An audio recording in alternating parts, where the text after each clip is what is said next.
Shalom, shalom, mishpocha! Welcome to another edition of Ray Bash's Ramblings. Today I'm going to be talking about classics and remakes. A lot of times I can just kind of go off the cuff and really speak from my heart and just kind of boom, nail it. Other times I have so much I want to say in such a short period of time that I have to condense my thoughts and put it on paper and basically kind of read from a script. And I pray that you'll forgive me, but that's kind of what I'm going to have to do today because I don't want to go off on a tangent or go off on rabbit trails or, get done with this vlog and realize, oh, I left out something essential. So let me just read to you and I'll kind of add my comments as we go. Like a young generation seeing a blockbuster movie whose advertisers has pulled out all the stops. They see it and think it's fresh and original, and only to be disillusioned to find out that the movie is a remake of an old black and white classic.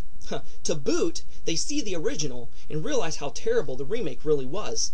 Disappointingly, they dabbled with the script and tried to sell the flick with glib one-liners and an overabundant use of computer-generated images and special effects. This is kind of like The Day the Earth Stood Still. If anybody ever seen The Day the Earth Stood Still, the modern remake of it, and compare it to the original, it stinks. It sucks. It blows.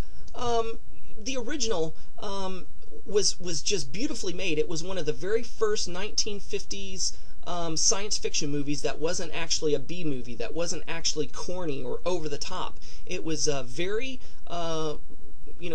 portrayed as a very realistic possibility of what might happen, what could happen. And it was great. It's beautiful. I have the original. Seen bits and pieces of the remake, not so much. Wasn't too impressed with it. But once in a while, there is a remake that kind of rivals and might even be equal to the original. But I'll get to that, and I'll explain that a little bit later. This is exactly how many seeking their Hebraic roots feel when they first find out that modern-day Christianity is like a poor modern adaptation in a B-movie style remake, and then thinking Hasidic Rabbinic Orthodox Judaism is the original, only to dig deeper and to find out that they too are a remake with all of the one-liners and bells and whistles. They are the Johnny-come-lately of Judaism, only going back to the 1700s, that's the 18th century, to whom is known as the Baal Shem Tov. They messed with the original screenplay, with the alien and pagan influences of Babylonian Talmud, and with Eastern New Age versions of the Kabbalah. So you have the Orthodox Hasidic Rabbinic movement who comes in and says, hey, we can trace our roots all the way back to Moshe. Little if nothing has changed since then. Baloney! Hogwash! You do your research. Modern-day Orthodox Rabbinic Judaism basically traces their roots back to the Baal Shem Tov, who was the founder of Hasidic Judaism. They can only trace their roots back so far, and it is definitely not what the first-century believers in Yeshua HaMashiach believed. Modern-day Christianity, definitely not what the first-century believers in Yeshua believed in the first century. They believed, and they belonged to a sect of Jews called the Natsari, the Natsarim Jews, the branch who followed Yeshua, who followed the way of Yeshua. Allow me to go on. I'm not saying that script should never be messed with due to the necessity of generational clarity.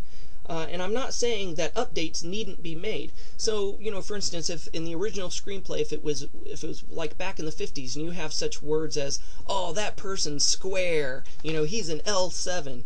Well, what kid knows what a square is today? What kid knows what an L7 is today?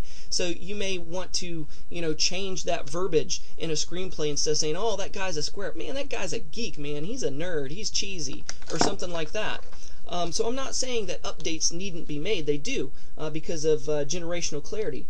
That's why I always describe our particular sect as practicing first century Natsari Judaism in an acceptable 21st century way. That is why we use the Jerusalem Talmud and understand Kabbalah without all the Brahman Hinduism and New Age paganism that has been attached to it today. It's like eating steak without all the fat around it, which is actually a partial definition of steak being kosher.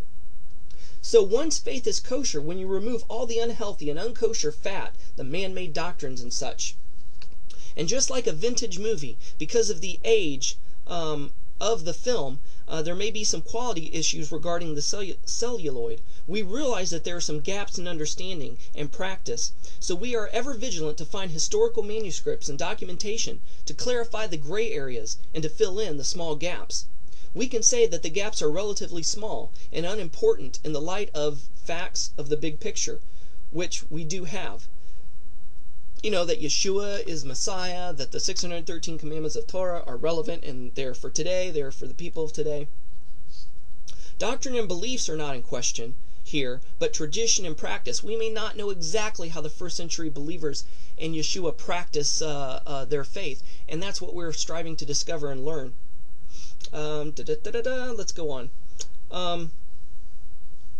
Okay, so we are open to change and are ever evolving. However, we will not pacify, placate, humor, or bow to, or try to impress or be accepted by modern Christianity or Orthodox Judaism, for acceptance would inevitably mean compromise in integrity, or worse, recantation, neither of which is an acceptable or a viable option. Let me just break here and just kind of interject something. I mentioned briefly that there are some classics that have modern adaptations that are rivals of each other, and they pretty much have almost the same footing. And I would like to liken that into modern-day Natsari Judaism, even though we may not totally know exactly how they practiced in the first century. That's what we're striving to do. But we take what we do know, and we apply it in an acceptable 21st century manner. So let's use King Kong, 1933, and the latest King Kong version put out by Peter Jackson in 2000 whatever. 1933, beautiful, awesome. For the technology and for everything that was about that time, it was a great movie. It saved the RKO movie company from going bankrupt. Awesome movie, has been in the top 100 movies of all times, always will be.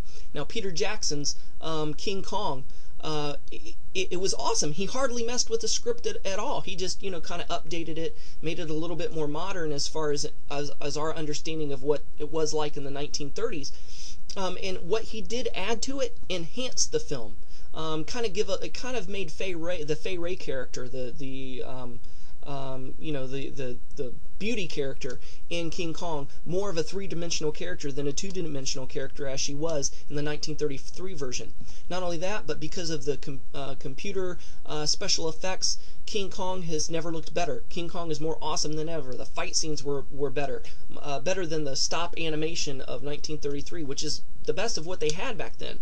But anyway, the only criticism I have of Peter Jackson's King Kong movie is maybe he went a little bit overboard with the computer-generated images. Okay, running out of time here, so let's get back to the manuscript here. Okay, I am not, nor ever will be, or want to be for that matter, a Christian, so I have no need to go to any type of reasoning to be accepted by their modern movement, which have clear and traceable roots to paganism. However, arguments could be made to be accepted by our non-believing Jewish counterparts, but trying to be accepted by Orthodox Judaism today is like being a nerd trying to impress the hot popular girl to like and accept him to go to the prom with him. It just ain't going to happen. It only happens in the movies. And I'm not going to grovel or put myself into a position where I may be asked to compromise my beliefs and loyalties to Messiah Yeshua, just so I can be accepted and legitimized in the eyes of men. So basically, we as Natsari Jews, we hold to the traditions and customs of our people. How do we do this? Until more light is shed on practice, we believe in holding to, but not bound to, by Jewish traditions, customs that uphold and fulfill the Torah commands and enhance the meaning and significance of Yahweh's word. We believe all of the extra biblical documents, which gives us some of the how-tos in fulfilling the Torah commands, such as the book of Jasher, Enoch, the Jerusalem Talmud, Shulchan Aruch, Pirkei Avot, Zohar, Kabbalah, etc., need to be filtered through the whole of Scripture. We reject all that annuls or contradicts Yahweh's word. One only has three options regarding tradition. If it lines up with Torah, keep it. If it's neutral, neither enhances nor detracts from Torah, one may choose to keep or not to keep it. Number three, if it nullifies Torah, then we must not keep it at all.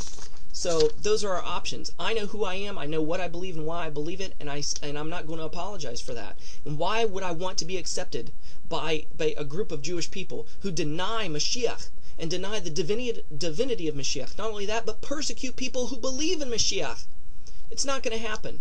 I am who I am, we are who we are, and that's the way it's going to be. We are Natsari Jews, and we are not going to try to be accepted by Judaism at large or Christianity at large. We are who we are. We're a Jewish sect. We're Natsari Jews. Shalom and Shavua Tov Mishpocha. Hope you learned something. Hope you got something out of it. Later.